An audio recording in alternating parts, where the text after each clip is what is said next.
មកហើយអ្នកទាំងអស់គ្នាឥឡូវនេះ CZ ដែលជា founder របស់ Binance បានធ្វើការ collaborate ជាមួយនឹង Binance ធ្វើការ donate លុយ 1.5 billion ដុល្លារអ្នកទាំងអស់គ្នាជា BNB ទៅកាន់ប្រទេសចំនួន2គឺប្រទេសថៃហើយនិងប្រទេសមីយ៉ាន់ម៉ាដែលរងគ្រោះដោយគ្រោះធម្មជាតិ earthquake កាលពីប្រហែលសប្តាហ៍មុននេះដូចអ្នកទាំងអស់គ្នាដឹងស្រាប់ហើយអ្នកទាំងអស់គ្នាប្រហែលសប្តាហ៍នេះគឺប្រទេសចំនួន2ដែលរងគ្រោះដោយគ្រោះធម្មជាតិគឺទី1ប្រទេសថៃហើយនិងទី2គឺប្រទេសមីយ៉ាន់ម៉ាបណ្ដាលឲ្យជីវិតរបស់មនុស្សរាប់រយនាក់ស្លាប់ហើយនិងអាគារដួលរលំទាំងនៅប្រទេសថៃហើយនិងប្រទេសមីយ៉ាន់ម៉ាហើយនេះគឺជាហេតុផលដែល CZ ធ្វើការបរិច្ចាគ donate charity លុយចំនួន 1.5 billion ទៅកាន់ប្រទេសទាំងពីរនេះហេតុអ្វីបានជា CZ ឲ្យលុយជា BNB អ្នកគ្នាមានឲ្យជា case ឬក៏តាមរយៈ bank ហើយនៅក្នុងវីដេអូនេះយើងនឹងមកស្វែងយល់ទាំងអស់គ្នាអំពីមូលហេតុ why it matter ហើយនឹងតើអ្នកដែលរងគ្រោះដោយគ្រោះធម្មជាតិទាំងអស់នោះទទួលបានលុយតាមរបៀបណាអស់យើងទៅមើលវីដេអូទាំងអស់គ្នា Let's go បាទអ្នកគ្នាមុននឹងទៅមើលវីដេអូទាក់ទងជាមួយនឹងការបរិច្ចាគលុយរបស់ CZ ដែលជា founder របស់ Binance ដំបូងបើអ្នកទាំងអស់គ្នាអត់មាន account Binance សម្រាប់ធ្វើការទិញលក់កាក់ទេអ្នកគ្នាអាចបង្កើតឥឡូវនេះបានអ្នកទាំងអស់គ្នាបង្កើតភ្លាមទទួលបាន210បាតភ្លាមដើម្បីបង្កើតងាយទេអ្នកគ្នាគ្រាន់តែធ្វើការ scan នៅ QR មួយនេះអ្នកគ្នា stop វីដេអូនេះបន្តិចទៅអ្នកគ្នាធ្វើការ scan ហើយអ្នកទាំងគ្នាធ្វើការបង្កើត account សម្រាប់ការបង្កើតងាយទេអ្នកគ្នាគ្រាន់តែធ្វើការបំពេញនៅ email ហើយនិង password ទៅអ្នកគ្នាចុចពាក្យ sign up បន្ទាប់ពីអ្នកគ្នា sign up ហើយអ្នកគ្នាត្រូវធ្វើការបំពេញនៅ KYC ណា KYC គ្នាអញ្ចឹងអ្នកគ្នាបំពេញអត្តសញ្ញាណប័ណ្ណឬក៏ passport ទៅអូខេចប់អ្នកគ្នាអាចធ្វើការប្រើប្រាស់ Binance បានហើយបាទសួស្តីអ្នកគ្នាជួបជាមួយនឹងខ្ញុំបាទហេងនៅក្នុងវីដេអូនេះគឺយើងមកនិយាយអំពីព្រឹត្តិការណ៍ទាក់ទងជាមួយនឹង earthquake កាលពីប្រហែលសប្តាហ៍មុននេះនៅក្នុងប្រទេសមីយ៉ាន់ម៉ាហើយនិងប្រទេសថៃគ្រោះធម្មជាតិនេះបណ្ដាលឲ្យមានមនុស្សរាប់រយនាក់ស្លាប់ហើយនិងរាប់ពាន់នាក់រងរបួសហើយនិងកង្វះខាតនៅអាហារភ្លាមអ្នកទាំងអស់គ្នា CZ ដែលជា founder ឬក៏ CEO អតីត CEO របស់ Binance បានធ្វើការ collaborate ជាមួយនឹង Binance ដែលជា crypto exchange first one in the world ធ្វើការបរិច្ចាគលុយ charity contribution ជា BNB ចំនួនលុយគិតជាលុយគឺ 1.5 billion ដុល្លារទៅកាន់ user នៅក្នុងប្រទេសទាំងពីរនេះដូចនេះមានន័យថាគ្រប់អ្នកទាំងអស់គ្នាដែលប្រើ account Binance នៅក្នុងប្រទេសថៃហើយនិងប្រទេសភូមាដែលរងគ្រោះដោយគ្រោះធម្មជាតិគ្រប់ទាំងអស់គ្នានោះគឺនឹងទទួលបានលុយ 1.5 លានដុល្លារអ្នកទាំងអស់គ្នាតាមរយៈ voucher របស់ Binance ហើយយើងមកដឹងមូលហេតុថាតើហេតុអីបានជា CZ គាត់ធ្វើបែបនេះបរិច្ចាគជា BNB ទៅកាន់ប្រទេសទាំងពីរនេះបែបនេះហើយតើប្រទេសទាំងពីរនេះទទួលបានតាមរបៀបណាបាទអ្នកទាំងអស់គ្នាមូលហេតុដែល CZ គាត់ធ្វើការបរិច្ចាគលុយចំនួន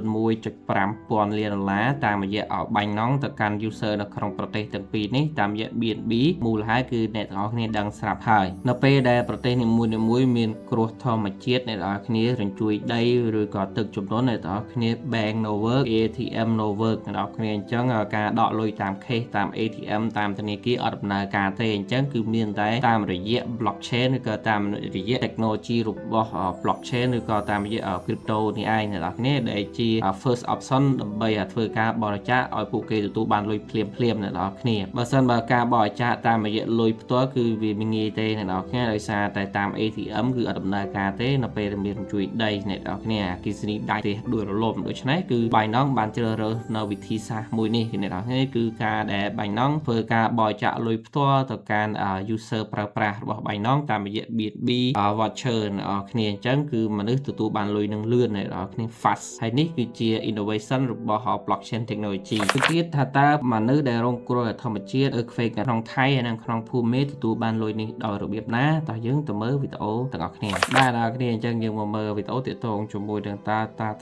មនុស្សដែលនៅក្នុងប្រទេសថៃហើយនិងប្រទេសភូមានឹងទទួលបាន charity ក៏ donation ពី Binance តាមរយៈ BNB នេះអ្នកគ្នានៅក្នុង voucher របស់ blockchain របស់ Binance នេះ exchange របស់ Binance តាមរបៀបណាអ្នកគ្នាដំបូងយើងមើល CZ គាត់ប្រកាសសិនគឺគាត់នឹងធ្វើការបរិច្ចាគគាត់ទៅគឺជា500 BNB X to Myanmar ហើយនិង Thailand អ្នកគ្នាដូចខ្ញុំនិយាយពីមុននឹងចឹងបាទអញ្ចឹងគឺការប្រកាសនេះអ្នកគ្នាទាក់ទងជាមួយនឹងលុយ donate នេះគឺ CZ គាត់ធ្វើការ collaborate ជាមួយនឹង Binance អ្នកគ្នាហើយលុយនេះគឺមិនមែនយកទៅចែកផ្ទាល់ទេណាលុយនេះគឺ direct ទៅកាន់ user របស់ crypto exchange ឬក៏ user របស់ Binance ផ្ទាល់អ្នកដែលមាន account Binance គឺនឹងទទួលបានលុយនឹង direct ពី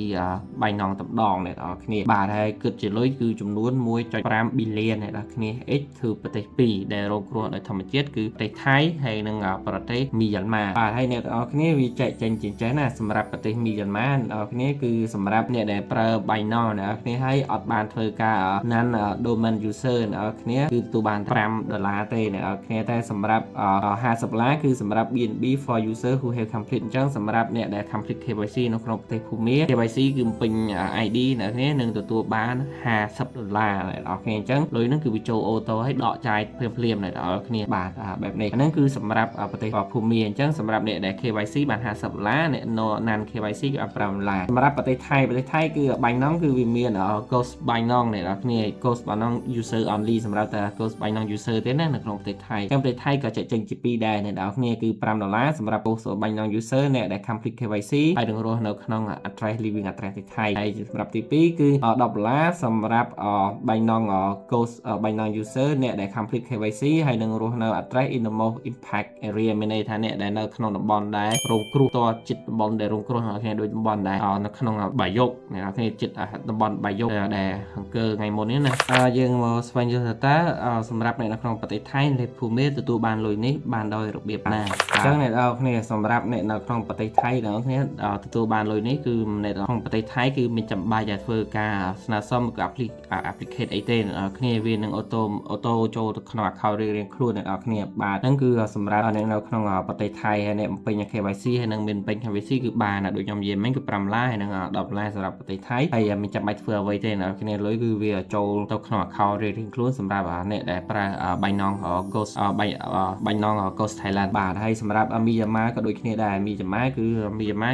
បាន$5និង$50$5សម្រាប់អ្នកដែល non KYC ហើយនឹង$50សម្រាប់អ្នកដែលបំពេញ KYC ហើយលុយដូចគ្នាអ្នកនរគ្នាគឺ you don't need to apply for the program អ្នកនរគ្នាគឺ eligible user are automatically to receive the fund មានន័យថាអ្នកដែល user ផ្ទាល់គឺអ្នកដែលមាន account បាញ់ណងគឺទទួលបានលុយនឹង automatically អ្នកនរគ្នាមិនចាំបាច់ធ្វើការស្នើសុំដាក់ពាក្យដាក់អីទេ easy ណាស់ឃើញស្រួលទេអ្នកនរគ្នានៅពេលដែលមានព្រឹត្តិការណ៍ក៏នៅពេលមានគ្រោះធម្មជាតិបែបនេះគឺ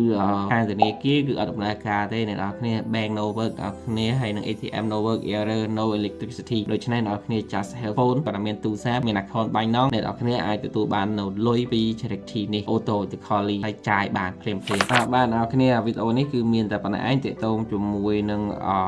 ព័ត៌មានទាក់ទងជាមួយនឹង CZ ធ្វើការបរិច្ចាគលុយទៅក្នុងប្រទេសភូមាហើយនិងប្រទេសថៃតាមរយៈ BNB charity បាទអញ្ចឹងមានតែប៉ុណ្ណេះឯងហើយមុននឹងចប់សូមអ្នកនរគ្នាជួយធ្វើការ subscribe like ដាក់សញ្ញាកណ្ដឹងម្នាក់មួយផងណាដើម្បីទទួលបានព័ត៌មានបន្ត